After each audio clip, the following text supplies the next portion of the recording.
Israeli अखबार ने बानी पीटीआई को पाक इसराइल ताल्लुकात के लिए मौजू करार दे दिया। बानी पीटीआई इसराइल और पाकिस्तान के ताल्लुकात की मौजूदा नौयत बदल सकते हैं। इसराइल के बड़े अखबार टाइम्स ऑफ इसराइल के मुताबिक बानी पीटीआई ने गोल्डस्मिथ फैमिली के जरिए इसराइली हुकाम को पैगाम भेजे।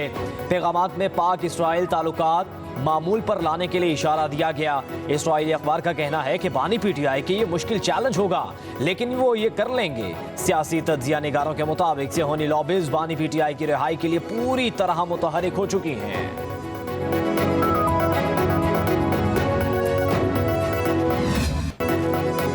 नैब तरामीम के खिलाफ सुप्रीम कोर्ट से रुजू करने वाले बानी पीटीआई ने नैब तरामीम फैसले के बाद 190 मिलियन पाउंड रेफरेंस में रियायत मांग ली। बरियत की दरखास्त वकील ने कहा, नैब तरामीम फैसले के बाद 190 मिलियन पाउंड का केस बनता ही नहीं। नैब तरामीम में काबीना के तमाम फैसलों को तहफ़्फ़ुज़ हासिल है।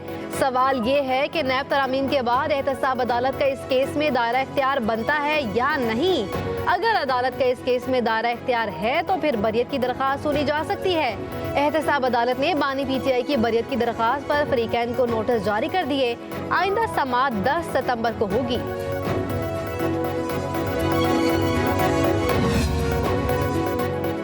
उमर अयूब का बतौर सेक्रेटरी जनरल पीटीआई इस्तीफा मंजूर। उमर अयूब के मुताबिक अपोजिशन लीडर होना, केस भुगतना, सेक्रेटरी जनरल पीटीआई होना और आईनी मामलात इकट्ठे देखना काम का बहुत लोड था। इस्तीफा मंजूर करने पर बानी पीटीआई का मशकूर हूँ। उमर अयूब की जगह सलमान अकरम राजा को सेक्रेटरी जनरल बनाने का इम्कान। पार्टी ज़राए के मुताबिक शिबली फराज और आरिफ अलवी की जानिब से सलमान अकरम राजा का नाम दिया गया।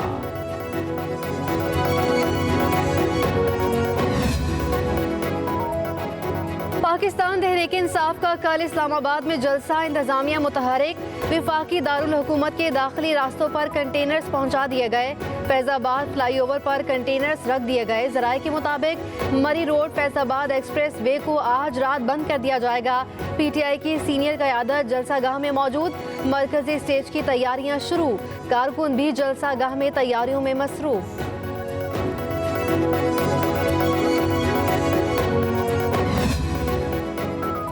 जलसा कल है और जाली हुकूमत के औसान अभी से खता हैं। जलसा रुकवाने के लिए ओछे हथकंडे शुरू कर दिए गए। पंजाब भर की पुलिस इस्लामाबाद में तैनात कर दी गई।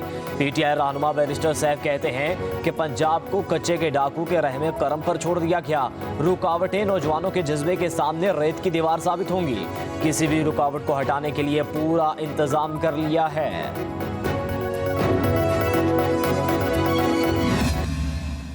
बार बार जलसा जलसा जलसा जरूर करें, लेकिन इंतशार नहीं।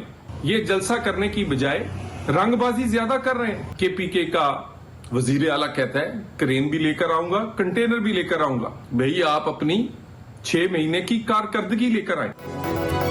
तहरीक इंसाफ में कई ग्रुप हैं। हर ग्रुप पीटीआई पर कब्जा करने के लिए हाथ पांव मार रहा है। रहनुमा नून लीग तलाल चौधरी कहते हैं पीटीआई वाले रंगबाजी और शोबदाबाजी करना चाहते हैं। जवाब दिया जाए, खैबर पख्तूनख्वा में सबसे ज्यादा बदअमनी क्यों है? जलसे का मकसद अडियाला के कैदी को एनआरओ दिलाना है। खैबर पख्तूनख्वा हुकूमत अपनी 6 माह की कारकर्दगी तो अवाम को बता दे।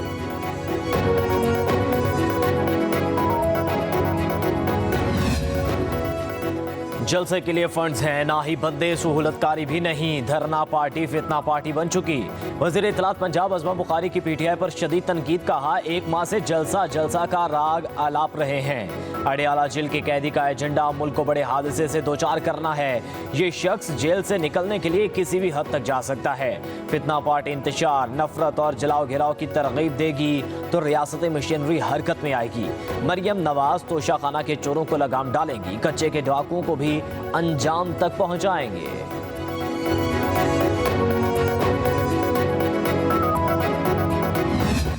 102 हार्डन क्रिमिनल्स को जेलों से बाहर निकाल दिया, उनको आजाद कर दिया। उस डायलॉग के नतीजे में हमने खोल दिया बॉर्डर के। आए जो चले गए थे टीटीपी पाकिस्तान से, वो वेलकम बैक। 35 से 40 लोग वापस आ गए। Those are the criminals who are heading as commanders. They are responsible. The government of that time is responsible. A 3 stars being tried. PTI दौर में फितना और खवारिज को पाकिस्तान में बसाया गया। मुज़ाकरात के जरिए 102 टीटीपी कमांडर्स को जेल से निकाला गया। नायब वज़ीर आज़म और वज़ीर ख़ारजा इसहाक़ डार का कहना है कि सरहद खोलकर 35-40 हज़ार खवारिजियों को खुशामदीद कहा गया। मुल्क में दहशत गर्दी ने दोबारा सर उठा लिया, जिसकी जिम्मेदार साबिक हुकूमत है। इन दहशत गर्दों ने APS में बच्चों को शहीद किया और मालाकंड में कौमी परचम गिराया। नायब वज़ीर आज़म ने कहा, एक 3 स्टार का ट्रायल हो रहा है। इससे पूछा जाए तो कहेंगे कि उन्हें मुज़ाकरात की जिम्मेदारी साबिक हुकूमत ने सौंपी थी। चौधरी शुजात हुसैन सियासी दर्जा हरारत कम करने के लिए मुतहरिक। सियासी जमातों के सरबराहों और अरकान पार्लियामेंट, सीनियर सहाफ़ियों, हुकूमती शख्सियात से अहम मुलाकातें। वसीम सज्जाद, मुशाहिद हुसैन सैयद, अली मोहम्मद दुरानी भी से मिले। सरबराह मुस्लिम लीग काफ कहते हैं कि सियासतदान ज़ाती मफादात और तासुबात को तर्क करके कौमी मफादात को तरजीह दें। अरकान पार्लियामेंट की जिम्मेदारी है कि वो मसाइल से निकलने के लिए कौमी एजेंडा तरतीब दें।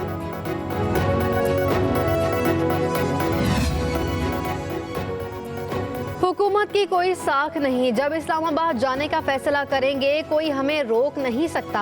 अमीर जमात इस्लामी हाफिज नईमुर रहमान का तकरीब से खिताब। कहा, फ्यूल एडजस्टमेंट चार्जेस के नाम पर बिल बढ़ा दिए जाते हैं। 2 माह की रिलीफ को मुस्तकिल होना चाहिए।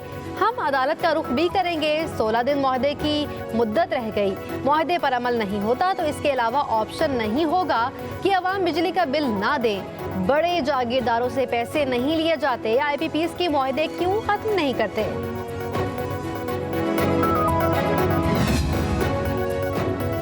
वज़ीर आज़म का वज़ारतों को ख़त्म करने का फार्मूला, अमल दरामद प्लान की कॉपी पब्लिक न्यूज़ से हासिल कर ली। वज़ारत सनत, IT, कश्मीर अफेयर और सफ़ीरान के हवाले से सिफारिशात तैयार।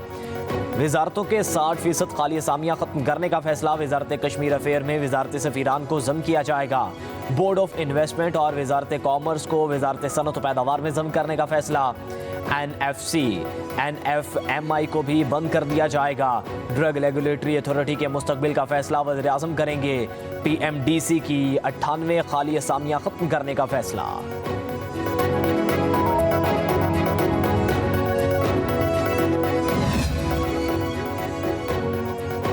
पाकिस्तान के समंदर में तेल और गैस के बड़े ज़खायर दरियाफ्त होने की इतलात। ये दुनिया का चौथा बड़ा तेल और गैस का ज़खीरा है जो 3 साल के लिए सर्वे के बाद सामने आया। पेट्रोलियम डिवीजन का तस्दीक से इनकार। कहा, खबर अंदाज़ा या तखमीना यह हो सकती है। ज़राए पेट्रोलियम डिवीजन का कहना है समंदर में तेल और गैस की तलाश के लिए जियोलॉजिकल सर्वे किया गया। सर्वे के दौरान समंदर से लिए गए डेटे का मुतालिया किया जा रहा है। एक्सप्लोरेशन का अमल शुरू होने के बाद तेल और गैस की दरियाफ्त का मालूम हो सकेगा। दहशतगर्दी का सर मुकम्मल तौर पर कुचलने तक चैन से नहीं बैठेंगे। जहाँ जहाँ फितना अल खवारिज और इनके सहूलतकार मौजूद हैं, इनके मुकम्मल खात्मे तक अफवाज पाकिस्तान और कानून नाफिज करने वाले इदारे ऑपरेशंस जारी रखेंगे। गाली या गोली किसी मसले का हल नहीं। रियासत को कमज़ोर करने वाली कोई भी तहरीक कौम को कबूल नहीं।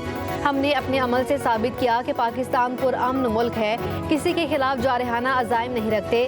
वज़ीर आज़म शहबाज शरीफ का यौम दिफा की मरकज़ी तकरीब से खिताब। कहा, नाकाबिल तस्खीर दिफा हमारी अवलीन कौमी ज़रूरत है। दुश्मनों के नापाक अज़ाइम को बारहा शिकस्त दी।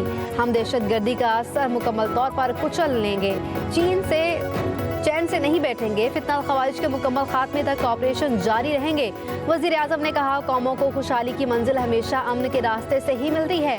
आज़ादी ज़ाहिर आइन की तय करदा हदूदों को यूद भी होनी चाहिए।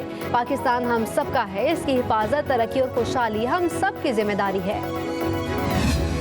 शहदा वतन की सलामती और खुदमत की खातिर कुर्बान हुए। दहशत गर्दी के खिलाफ तवील और सब्र आज़मा गैर रवायती जंग में कुर्बानियों का सिलसिला आज भी जारी है, जो दहशत गर्दों के खात्मे तक जारी रहेगा। इस तवील जंग में न सिर्फ अफवाज पाकिस्तान और कानून नाफिज करने वाले इदारों बल्कि कसीर तादाद में गयूर अवाम, बिलखसूस खैबर पख्तूनख्वा और बलूचिस्तान के बहादुर लोगों ने बेमिसाल कुर्बानियाँ दी हैं। मुल्क दुश्मनों को जहां पाएंगे सरकूबी करेंगे। कुर्बानियों का सिलसिला आखिरी दहशतगर्द के खात्मे तक जारी रहेगा। दहशतगर्दों पर जमीन तंग कर दी जाएगी। Army chief general Syed Asim Munir का यौम दिफा की मरकजी तकरीब से खिताब। कहा, अज़्म इस्तेहकाम किसी नए ऑपरेशन का नाम नहीं, किसी को बेदखल नहीं किया जाएगा। सियासी इख्तलाफात को नफरत में तब्दील ना होने दें। कौमी यकजहती को कमज़ोर करने के मज़मूम अज़ाइम कामयाब नहीं होने देंगे। अफवाज पाकिस्तान और अवाम का दिल का रिश्ता है। अफवाज और अवाम का मजबूत रिश्ता ही दुश्मन की शिकस्त का ज़ामिन है। पाकिस्तान की अफवाज और कौम दिफा करना जानते हैं। हमारा असल असासा हमारे नौजवान हैं। सिपा सलार ने कहा, जनूबी एशिया का पायदार अमन मसला कश्मीर के हल से है। हक के खुद इरादियत मिलने तक कश्मीरियों की हिमायत जारी रखेंगे।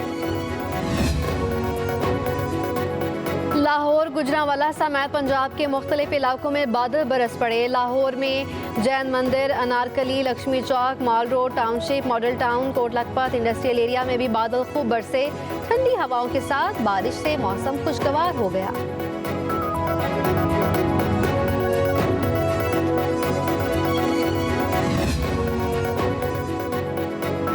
पेशावर में दूध अब मजीद महंगा मिलेगा। कीमत में 60 रुपए फी लीटर इजाफा। भैंस का दूध 180 से बढ़ाकर 240 रुपए कर दिया गया।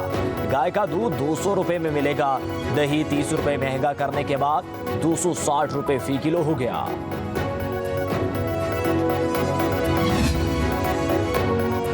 इलामा इकबाल ओपन यूनिवर्सिटी में गैर कानूनी भर्तियों का इंकशाफ। ऑडिट रिपोर्ट ने कलई खोल कर रख दी। यूनिवर्सिटी में 99 से ज्यादा गैर कानूनी तौर पर भर्तियां की गई। सूबाई और इलाकाई कोटा नजरअंदाज किया गया। ये भर्तियां 2022 और 23 मुस्तकिल और कॉन्ट्रैक्ट बुनियादों पर की गई।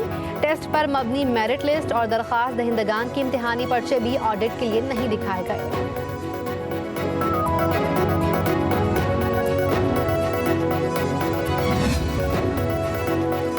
पेशावर में होने वाली मैराथन रेस तनाज़ात का शिकार हो गई। इख्तितामी तकरीब में बदनज़मी। खिलाड़ियों ने इल्ज़ाम लगाया कि दौड़ के दौरान रास्ते में खिलाड़ी ट्रैक में शामिल होते रहे। इंतजामिया के इंतजामात भी नाकिस रहे। सूबाई मशीर खेल फ़खर जहान कहते हैं कि अगर बदनज़मी हुई तो तहकीकात की जाएंगी। BRT रूट पर लगे CCTV कैमरों से निशानदही की जाएगी। किसी के साथ ज्यादती हुई तो अजाला किया जाएगा। 25 किलोमीटर तवील मैराथन आर्मी के कासिम ने जीत ली।